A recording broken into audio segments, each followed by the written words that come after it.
Hello everyone, welcome again to this channel. In this video, I will show you the easy and clear steps on how to sign in account Microsoft Outlook in computer. So how to sign in account Microsoft Outlook in computer? Make sure you keep watching this video until the end. Let's get started right away. Firstly, just go to Microsoft Outlook. And this is the initial display after installed. To enter an account in Microsoft Outlook, type your account email here. After finishing, tap Continue. Next, you will be asked to enter a password. Type password here. Then tap Sign In. Here you are asked to enter an email to receive the code. And tap Send. You will receive a code on the email you entered earlier. You can see it on your cell phone or computer.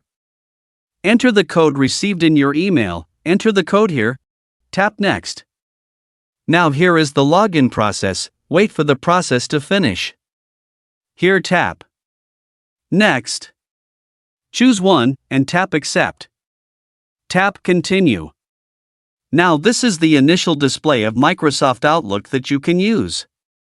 So that's it, tutorial how to sign in Microsoft Outlook account on computer. Thank you for watching. I hope this video is useful. See you in the next video.